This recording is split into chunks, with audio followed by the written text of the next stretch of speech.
ምንጊዜም ሚዲያ የዕለቱ ጉዳይ ከመጽሐፍት ገበታ ከአድማጮች መድረክ መስታወት የቅዳሜ ወጎችና የተወልደ እንግዳ መደበኛ ዝግጅቶቻችን ናቸው። 703 475 6309 ስልካችን ምንጊዜም media@gmail.com የኢሜል አድራሻችን ነው። ሰብስክራይብ በማድረግ ቤተሰብ ይሁኑ። ምንጊዜም ኢትዮጵያ። እንዴት አላችሁ? ሪዮትና ተወልደ ለምታቀርቧቸው እንግዳዎች ለምትሰጧቸው አስተያየቶች እንዲሁም ደግሞ በብዙ እየተፈተነ ነገር ግን ጸንቶ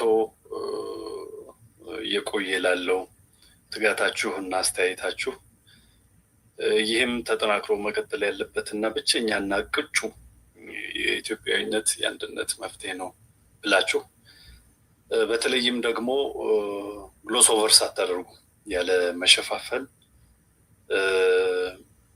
ለምታደርጉት የሚዲያ ገለልተኝነትና ግለሰባዊ ግንቢ የሆነ ሀሳብ በጣም አመስጋኝ ነኝ እና እንዲህ አይነት እናንተዎች እንድትበዙ እመኛለሁኝ። በርቱ። እኔ ከአለምታና ወደውለው መጀመሪያም አብይ ሳያስ ጓደኛ መረጃ ሲሰጠው ነበርና አሁን ደግሞ መታሉ ብሎ ሁሉ ውስጡ ደርሶበታልና ከቤተ መንግስት አካባቢ ሁሉንም ይወጣል ማለት ነው። ቀኝ ግዛት የተገዛ ድረስ ተብቷል ሰውየው እና የመጀመሪያ የኢትዮጵያን ሰላም ማምጣት አለበት።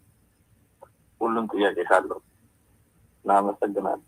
ሀይ ሪዮት፣ እኔ ፖለቲከኛም አይደለሁ። ስለ ፖለቲካም ብዙ ነገር አላውቅም፣ ብዙም ሳይሆን ምንም አላውቅም። ግን እንደ ኢትዮጵያዊነቴን በጣም የምፈልገው ነገር ነው ኢትዮጵያዊነት ማለት ነው እና በመሆኔም ደስተኛ ነኝ። ግን ባለው ሁኔታ የአንቺ አቋም በብዙ መልኩ ይመቸኛል፣ ጥሩ ነው። በጣም ተቃውሟለሽ፣ መንግስት ላይም ተቃውሟለሽ። በተቃውሞሽን በሰከነ መልኩ ታስረጃለሽ፣ ድጋፍሽንም በሰከነ መልኩ። በተለይ ዛሬ የምትናገሪው ንግግር በጣም ደም ስሬ ውስጥ ስለገባ አድናቆት ሊነግርሽ ብዬ ነው። ተቦርነም አሪፍ ነው ማለት በቃ ኢትዮጵያዊነትን ማቀንቀን ነው እንጂ ኢትዮጵያ እንድትፈርስ የሚደረገው አካሄድ በሙሉ ልክ እንዳልሆነ ሁላችንም እየገባን ነው ያለው እና ይሄ ነገር እኔ ኢትዮጵያ እንደ 53 ዓመት አላየኋትም። ግን ኢትዮጵያዊነቴ ውስጤ የቀረ 19 ዓመት ነው ኢትዮጵያ የኖርኩት። 19 ዓመት ወጥቼ ግን ኢትዮጵያዊነቴ ልፍቀው ያልቻልኩት እንዲህ አይነት ነገር ደግሞ ሲካሄድ ህመም የሚሆንብኝ በቃ እንዲህ አይነቱን ነገር ስሰማ ህመም እየሆነብኝ ማለት ነው እና በህይወቴ ምን ስልክ ደውዬ ማዳቆት ተናግሬም አላውቅም፣ ነቀፋም ተናግሬ አላውቅም። ግን ዛሬ በምትናገረው አነጋገርሽ ምን ያህል የሰከንሽ ሰው፣ ምን ያህል ነገር የገባሽ ሰው እንደሆንሽ ስለገባኝ ደስ ይላል። ቀጥይበት፣ ጠንካራ ሴት ነሽ። ሴት ሆነሽ ደግሞ ይህንን አይነት ጥንካሬ በጣም ደስ የሚያሰኝ ነው። ቀጥይበት። ጉጃ ባይ። ሰላም ነው ተወልደ፣ እንደምን ዋላችሁ? እንደምን አደራችሁ ታዳሚዎች? እኔ እንኳን አስተያየት ነው ያለኝ በዚህ በፋኖ ዙሪያ በአንድነቱና በውህደቱ አንድ ሪሊ ሰውን ትንሽ ኮንፊውዝድ የሚያደርግ ስትራክቸሩን በተመለከተ የሚነሱ ጉዳዮች አሉ። ምክንያቱም አንደኛ ነገር ውህደቱን በተመለከተ ወደ ውህደቱ ለመሄድ አንድነትን ይጠይቃል። እንደገና ደግሞ ከመርህም አኳያ ተመሳሳይ የሆኑ አቋሞች ያስፈልጋል ወደ አንድነትና ወደ ውህደት ለመሄድ። አሁን የምናየው ግን እኔ የአማራውን ህልውና ከሚደግፉና ትግሉም እንዲካሄድ እንዲቀጣጠል ከሚፈልጉ ሰዎች አንዱ ነኝ። ግን አሁን በምመለከተው እንትን ግን ይሄንን ወደ ውህደትና ወደ አንድነት እንዲመጡ ያደረጉት በጣም ትላልቅ የፖለቲካ ሰዎች እንደሆኑ በአንዳንድ ኢንፎርሜሽኖች እየሰማን ነው ያለን። በእውነት ሚዲየት ለማድረግ ግን እንዲህ አይነት ሁኔታ ታክቲካል የሆኑትን እና ስትራቴጂካል የሆኑትን ልዩነቶች እንኳን ባለየ ይሄንን ነገር እስቲ ምን ላይ ነው ስትራቴጂክ እና ታክቲካል እንትናቸው እስቲ ልዩነታቸው ምንድን ነው ተብሎ ጥያቄ እንኳን ቢነሳ አንድ ውህደት ያካሄዱ ሰዎች ጀነራል ተፈራ ማሞ ባለፈው በሚሰጡት ቃለ ምልልስ ላይ አገዛዙ ቲፒኤልኤፍን ቢወጋ እኛ ከኋላው እንወጋዋለን የሚል እንትን በእነ ፕሮፌሰር ጌታ አስራደ በኩል ደግሞ የተነሳው እንትን በወልቃይት ላይ ምንም ድርድር የለንም ብለው ቁልጭ ያለ ከመርህ አኳያ አስቀምጠውታል። ንቅንቅ የማይል ነገር እንዲህ ባለበት ቦታ ላይ በምን አይነት ሁኔታ ውህደት ሊሆን ይችላል? ይሄ ወይም ወደ አንድነት መጡ ብለን እንዴት እንዲህ አይነት ልዩነቶች ባሉበት እንትን ላይ እንዴት አድርገው እንዲህ አይነት እንትን ሊመጣ ይችላል? ከበስተጀርባው ሌላ ነገር ከሌለ ይሄንን ሜዲየት ያደረጉ ሰዎች እንግዲህ በጣም የምናከብራቸው በኢትዮጵያ ሕዝብ እውቅና ያላቸው በተቃዋሚ ጎራ እንትን ውስጥ ይደግፉ እንጂ በጣም ትላልቅ አገርን ሊመሩ የመሩም ሰው በኃላፊነት ደረጃም የነበሩ ሰዎች ናቸው። ከዛም በላይ የሆኑ ኢትዮጵያውያኖች ናቸው። ይሄንን እንዴት ሚስ አደረጉት? ደህና ስለኝ አይሉ ይባላል። እሱ ከአሜሪካ ነው። በዚህ በፋኖ ውህደት ላይ ሀሳቤን ለመስጠት ነው። ፋኖ የትግል መነሻው ሀሳብ ከበቂ በላይ ሊደረግ የሚችል ነገር ነው። በቂ ምክንያት ያለው ትግል ነው። ግን ታጋዮቹ ከአይዲዮሎጂ በፊት ሩልስ ኤንድ ሬጉሌሽን በፊት መሳሪያ የያዙ ልጆች ናቸው።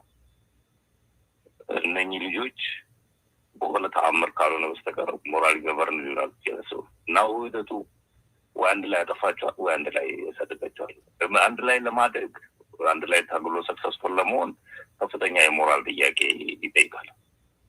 የሞራል ጥያቄው ራስን መስዋዕትነት ማድረግ፣ ለድርጅቱ ፎከስ ማድረግ፣ ጀነራል ታርጌት ማስቀመጥ፣ በታርጌቱ መስዋዕትነት ለመክፈል መዘጋጀት ምናምን ያደርጋል። ኢጎ ያለው ወጣት ያቆረፈ መሳሪያ በእጁ ያለው ወጣትን አግባብቶ የሆነ ትግል ላይ ለመምረጥ በጣም ከባድ ነው።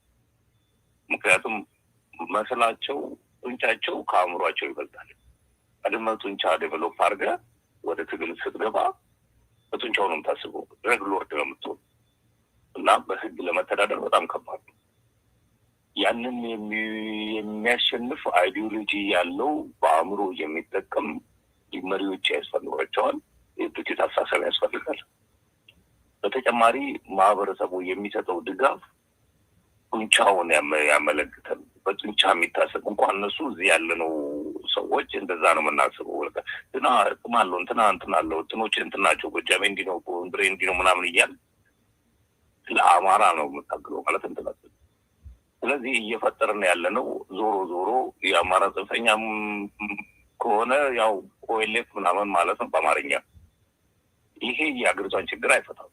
የአማራውን እንዲከበር መንግስት አቢዝ የሚያደርገው አማራውን አቢዝ የሚያደርግበትን ሲስተም ኮንትሮል ለማድረግ ይጠቅማል፣ ለመቀነስ። ለምሳሌ አሁንም ፋኖ ትግል ከወጣ በኋላ አማራ መብቶች የተወሰኑ ነገሮች አሉ። ለምሳሌ አዲስ አበባ መግባት ከለመሌ አቢዝ የሚደረጉ ነገሮች ይቀንሱ ይችላሉ። ግን ፋይናል ሶሉሽን ዴስቲኔሽኑን ያመጣል ብሎ መገመት ከባድ ነው። ውህደቱ ሊጠቅምም ሊጎዳም ይችላል። ሲያፈርስም አንድ ላይ ሊያፈርሳቸው ይችላል። ምክንያቱም ከዚህ በኋላ ያለው ሆፕ ይነሳል። እነኚህ ሰዎች ተስማምተው መቀጠል ካልቻሉ ድጋፍም ተስፋ ያስቆርጣል። ኦልሬዲ ብዙ ሰው በፋኖ ተስፋ እየቆረጠ ነው ያለው። ምክንያቱም ፕሮግረስ የማያደርግ ነገር ነው እና ዝም ብሎ የሽፍትነት ህይወት ይሆናል። አንድ የተወሰነ 4 ሰው ትግያለህ፣ 5 ሰው ይገደላል ወይም 5 ሰው ይማርካሉ። በሱ አንጀባ ሲያደርጉ ጊዜው ያልፋል። በቆየ ቁጥር ደግሞ ሰው መስዋዕትነት ይከፍላል።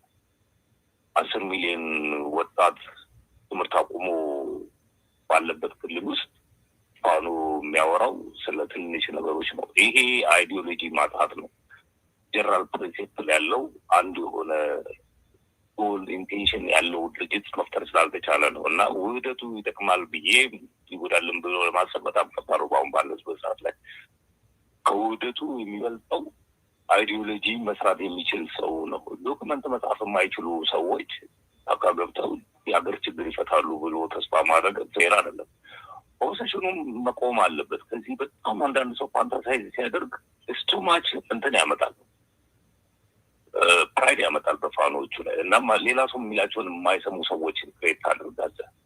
ኮንቶፖ ሰዓት ብዙ ክሬዚ ሀሳቢዎች፣ ተግባሮች አሏቸው። እነኛን ነገሮች ይዘው ነፃ እንዲያወጡኝ አልፈልግም። እኔ አማራ ነኝ፣ እፈራቸዋለሁ። እንድፈራቸው የሚያደርገኝ ገቨርንድ ስላልሆኑ ነው፣ ኮንትሮልድ ስላልሆኑ ነው። ምንጊዜም ሚዲያ የዕለቱ ጉዳይ ከመጽሐፍት ገበታ፣ ከአድማጮች መድረክ መስታወት፣ የቅዳሜ ወጎችና የተወልደ እንግዳ መደበኛ ዝግጅቶቻችን ናቸው። 703 475 6309 ስልካችን፣ ምንጊዜም ሚዲያ @gmail.com የኢሜል አድራሻችን ነው። ሰብስክራይብ በማድረግ ቤተሰብ ይሁኑ። ምንጊዜም ኢትዮጵያ